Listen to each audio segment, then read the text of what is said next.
नमस्कार।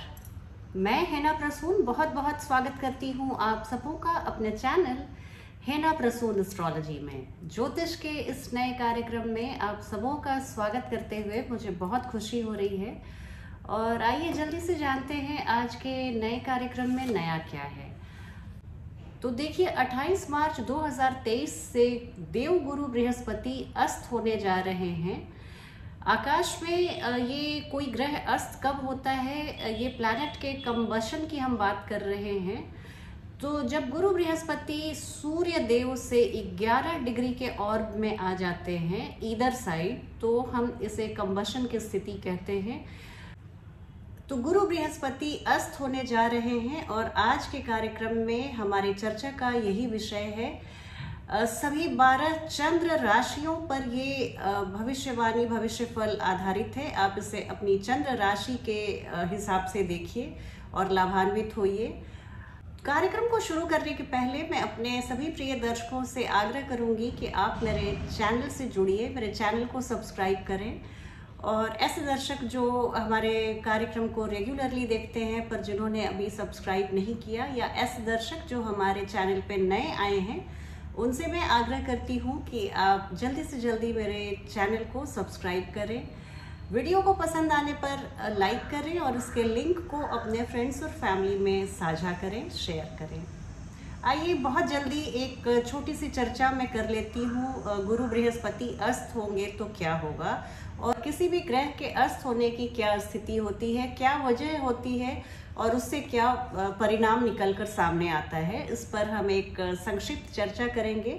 उसके पहले आप कुछ डेट्स को नोट कर लीजिए। गुरु बृहस्पति 28 मार्च 2023 से 27 अप्रैल 2023 लगभग एक महीने तक अस्त रहेंगे, कम्बस्ट रहेंगे और ये सन के बहुत क्लोज आ जाएंगे। और जब सूर्य के पास कोई बहुत ज्यादा पास कोई ग्रह आ जाता है तो वो अस्त हो जाता है, अपनी चमक अपनी रोशनी को सूर्य के चकाचौंध में खो देता है। इसे ही हम साधारण भाषा में अस्त होना कहते हैं और अंग्रेजी में कम्बस्ट होना कहते हैं। हर साल गुरु बृहस्पति सूर्य से कम्बस्ट होते हैं, पर ये वाली कम्बशन बहुत इम्पॉर्टेंट है क्योंकि इसी अस्त होने के इस एक महीने के दौरान ही गुरु बृहस्पति अपने साइन को भी चेंज कर रहे हैं, अपनी राशि को भी परिवर्तित कर रहे हैं और अब वो मीन राशि से अस्त की अवस्था में ही मेष राशि में प्रवेश करने वाले हैं। 22 अप्रैल 2023 को गुरु बृहस्पति मीन राशि को छोड़कर अपनी स्वराशि मीन राशि को छोड़कर मेष राशि में अपने मित्र की राशि मंगल की राशि में प्रवेश कर जाएंगे। और ये 22 से 27 अप्रैल तक का जो समय है, ये 5 दिनों, इन 5 दिनों का वो मेष राशि में अस्त रहेंगे। तो कुल मिलाकर हमारी 3 राशियां अफेक्टेड हो रही हैं। एक तो धनु, मीन और मेष। धनु और मीन की लॉर्डशिप है गुरु बृहस्पति के पास और अब वो अपनी राशि को छोड़कर मेष राशि में जा रहे हैं। तो ये जो चर्चा का विषय है वो इस पर भी है कि हम गुरु बृहस्पति के कम्बशन को अच्छा नहीं मानते, क्योंकि गुरु बृहस्पति को बहुत सारे ऐसे पोर्टफोलियोज मिले हुए हैं जो बहुत हमारी लाइफ के लिए बहुत महत्वपूर्ण हैं। किसी भी स्त्री की कुंडली के लिए गुरु बृहस्पति उनके पति के कारक होते हैं, कारक ग्रह माने जाते हैं। धन, संपदा, व्यापार, बिजनेस, संतान, शिक्षा, इन सब के कारक माने जाते हैं। इसके अलावा वो रिस्पेक्ट और धर्म के भी कारक माने जाते हैं। कोई ऐसा ग्रह जब इतने इम्पोर्टेंट विभागों का कारक होने के बाद अस्त हो जाए तो एक इसे बहुत कोई सुखद स्थिति तो नहीं कही जा सकती, लेकिन बहुत सारी राशियों के लिए ये जो हमारे प्रधानमंत्री मोदी जी कहते हैं कि आपदा को अवसर में बदलिए, तो ये वो समय है कि हम आपदा को अवसर में बदल सकते हैं। और एक बहुत इंपॉर्टेंट बात, जब गुरु बृहस्पति मीन राशि को छोड़कर मेष राशि में जाएंगे और कम्बस्ट ही रहेंगे, तो इस समय वो दोनों राशियों की एनर्जी को कैरी किए हुए रहेंगे और अस्त होने की अवस्था में ये किस तरह से हमारी ये जो एनर्जी बनेगी वो हमारी लाइफ में किस तरह से पैन आउट होती है, ये शोध का विषय जरूर रहेगा।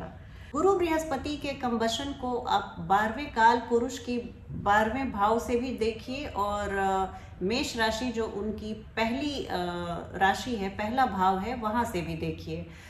तो ये एक लंबी छलांग लगाने का समय है कि गुरु बृहस्पति सीधे 12वें घर से पहले घर में आ रहे हैं और 12वें घर की एनर्जी बिल्कुल अलग होती है। एक अंधेरा सा समुद्री जगह, बहुत एकांत, बहुत चिंतन मनन करने का समय।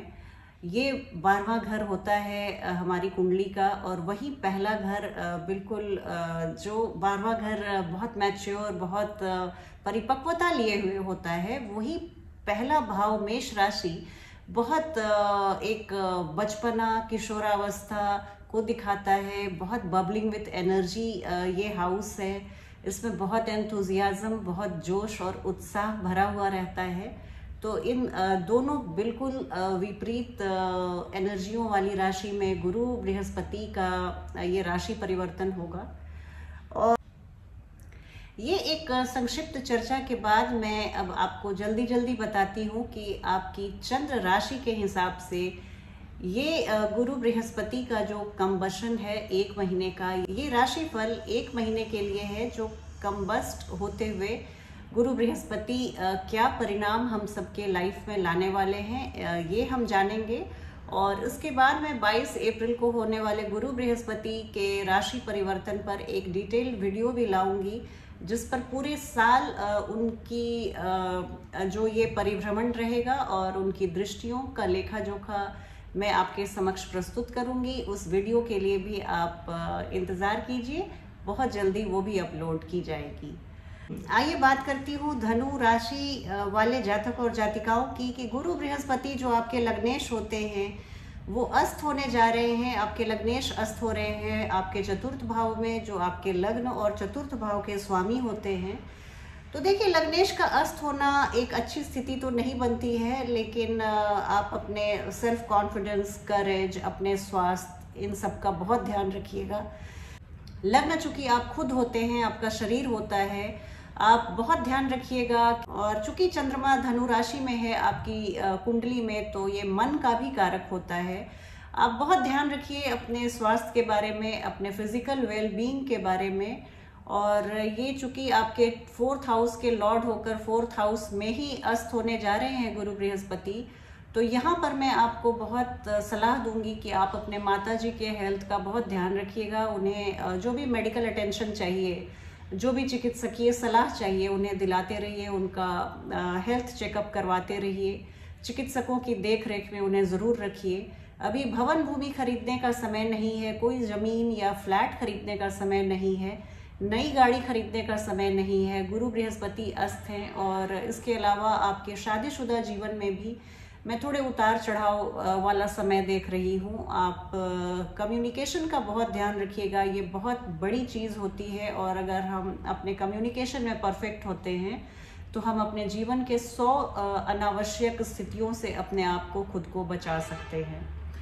गुरु बृहस्पति चतुर्थ हाउस से कंबशन की अवस्था में ही आपके 5th हाउस में ट्रांजिट करेंगे, अपने राशि को परिवर्तित करके मीन राशि को छोड़कर वो मेष राशि में प्रवेश करेंगे। और जब पंचम भाव में आ जाएंगे तो यहाँ पर देखिए, मैं आपके बच्चों के स्वास्थ्य के बारे में आपको बताना चाहूँगी कि आप उनके हेल्थ का बहुत ध्यान रखिएगा, उनके स्वास्थ्य में कोई कमी ना आने पाए। इसके लिए आप एज अ पेरेंट बहुत चौकस रहिएगा, बहुत ध्यान रखिएगा। आपकी लव लाइफ में भी मैं उतार चढ़ाव से भरा समय देख रही हूँ। प्रेमी प्रेमिका के बीच कुछ मतभेद को पनपते हुए देख रही हूँ। इसके अलावा मैं ये भी देख रही हूँ कि आपकी अगर आप शिक्षार्थी हैं, विद्यार्थी हैं, तो वहाँ आपकी शिक्षा बाधित होते हुए भी मुझे दिख रही है। तो ये सब स्थितियां हैं धनु राशि वाले जातकों के लिए। समय 1 महीने का बहुत ही सावधानी से गुजारिएगा। वीडियो के अंत में मैं आपको ज्योतिषीय उपाय ज़रूर बताऊंगी, आप उसे ज़रूर सुनिएगा और उसका लाभ उठाइएगा। ये चर्चा थी धनु राशि वाले जातकों के बारे में। अब हम बात करने वाले हैं मकर चंद्र राशि वाले जातक और जातिकाओं के कि गुरु बृहस्पति का अस्त होना मीन राशि में और अस्त की अवस्था में ही राशि को बदलकर मेष राशि में जाना आपके लिए क्या परिणाम लेकर आया है। तो देखिए, मकर राशि वाले जातक और जातिकाओं को मैं बताना चाहूँगी कि गुरु बृहस्पति आपके द्वादशेश और तृतीयेश होते हैं, 12th हाउस और 3rd हाउस के लॉर्ड होते हैं। और यहाँ से मैं देख रही हूँ कि 3rd हाउस के लॉर्ड 3rd हाउस में ही कंबस्ट हो रहे हैं। तो आप अपने सेल्फ इमेज, इनिशिएटिव, करेज, कम्युनिकेशन, इन सब का आप बहुत ध्यान रखिएगा। आपका सेल्फ कॉन्फिडेंस ये सब बाधित होता हुआ दिख रहा है, इसके लिए आप थोड़े प्रयासरत रहिए। छोटे भाई बहनों के स्वास्थ्य का बहुत ध्यान रखिए, उनसे कोई मनमुटाव मत पालिएगा, उन्हें आप प्यार से उनके साथ समय गुजारिए। और इसके अलावा मैं आपके कज़न्स के लिए भी देख रही हूँ कि ये समय अच्छा नहीं है, इसे आप बहुत शांति से बिताइए। ये एक सबसे अच्छी बात है कि आपके द्वादश भाव के स्वामी भी होते हैं गुरु बृहस्पति और वो अस्त हुए हैं, तो यहाँ पर आपके बेतहाशा खर्चों में मैं लगाम देख रही हूँ। पैसे को आप संचित करते हुए दिख रहे हैं, आपकी माली हालत को मैं थोड़ी सी सुदृढ़ होते हुए देख रही हूँ। और ये स्थिति है, तो उसके बाद जब 27 अप्रैल के बाद गुरु बृहस्पति अपनी राशि को परिवर्तित करके जब मीन राशि को छोड़कर मेष राशि में चले जाएंगे, तो मेष राशि आपके चतुर्थ भाव में आती है। वहाँ पर आपके शादीशुदा जीवन को मैं थोड़ी सी उतार चढ़ाव वाले समय से गुजरते देख रही हूँ।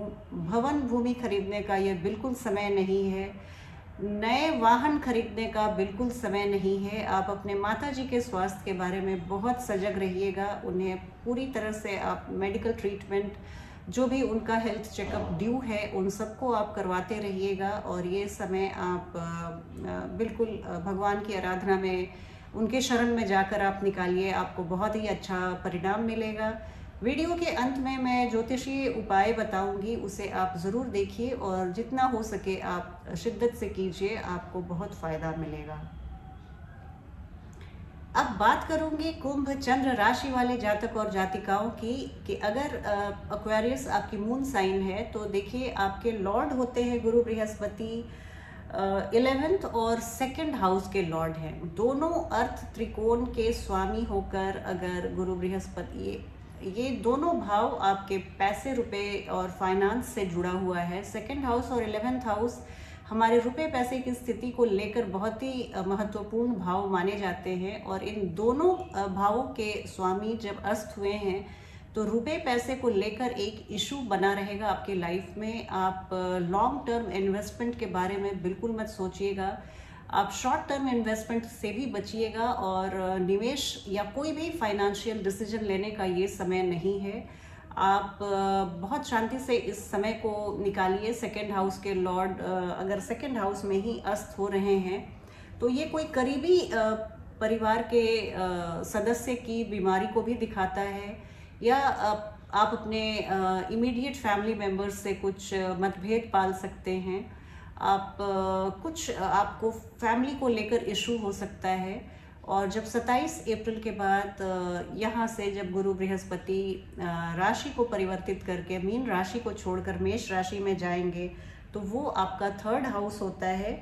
और यहाँ मैं देख रही हूँ कि आपके कम्युनिकेशन को बाधित कर सकते हैं गुरु बृहस्पति, आपको स्पीच को लेकर या आपका सेंस ऑफ कम्युनिकेशन थोड़ा बाधित हो सकता है। गले की किसी बीमारी के आप चपेट में मत आए, कोई थ्रोट रिलेटेड इश्यूज आपके साथ ना हो, इसका आप ध्यान रखिएगा। ठंडी चीज़ों से परहेज कीजिएगा। बड़े भाई बहनों के स्वास्थ्य का भी आप ध्यान रखिएगा। नए मित्र को बनाने का समय नहीं है। नया मित्र आपको कुछ इल्यूजन में रख सकता है, कुछ धोखे की स्थिति पनप सकती है, तो अभी आप नई दोस्ती से तौबा कीजिएगा। और ये 27 अप्रैल तक का समय आप बहुत शांति से निकालिएगा।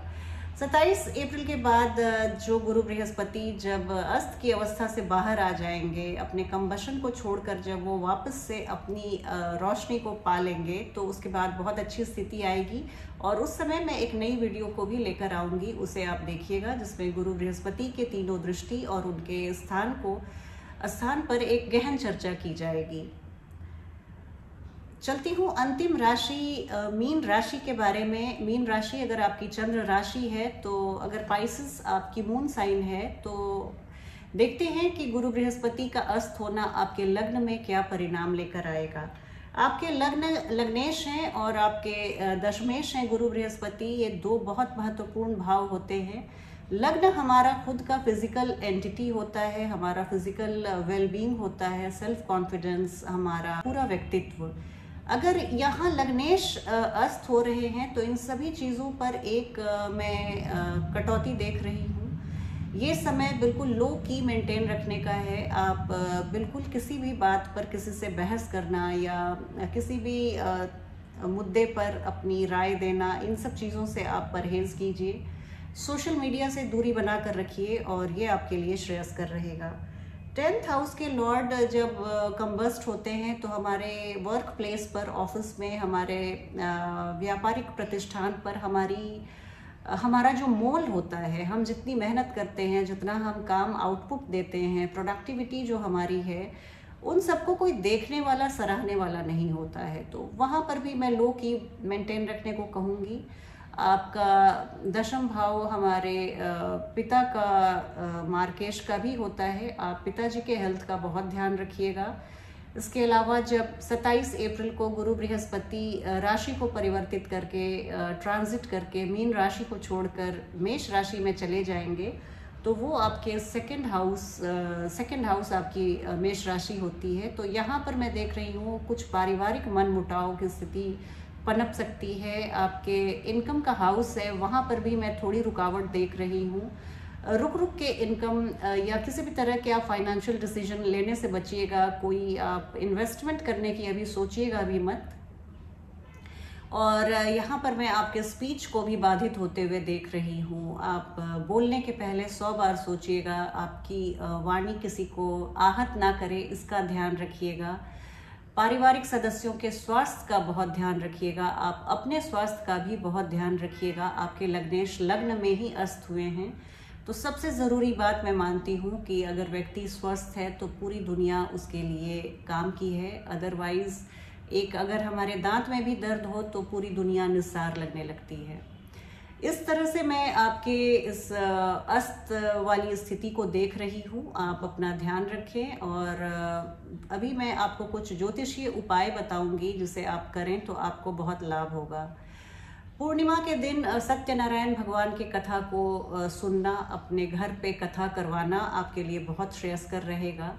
गाय माता को आटे की लोई या बेसन की रोटी आप खिलाएं, चने के दाल और गुड़ को खिलाएं, अपने हाथ से खिलाएं, उनके हम्प पे आप सहलाएं। आपको गुरु बृहस्पति की कृपा बहुत प्राप्त होगी। आप अपने सर पर हल्दी का या केसर का टीका लगाएं, माथे पे टीका लगाएं या नाभि पे लगाएं। आपके लिए बहुत ही अच्छी ये स्थिति लेकर आएगा। विष्णु सहस्त्र नाम का पाठ अगर आप दैनिक तौर पर करें या ना भी पॉसिबल हो पाए तो आप बृहस्पतिवार के दिन, थर्सडेज को आप ज़रूर कीजिए। आपको इसके बहुत सारे बेनिफिट्स मिलेंगे। इसके अलावा बी गुड डू गुड, ये सभी ग्रहों को अपने आप अनुकूल करने का ये मंत्र है। इसे आप अपने जीवन में काम में लाइए। इसी शुभकामना के साथ मैं चलती हूँ। बहुत जल्दी अगली वीडियो में आपसे पुनः भेंट होगी। तब तक आप अपना ध्यान रखिए। जय हिंद, जय भारत।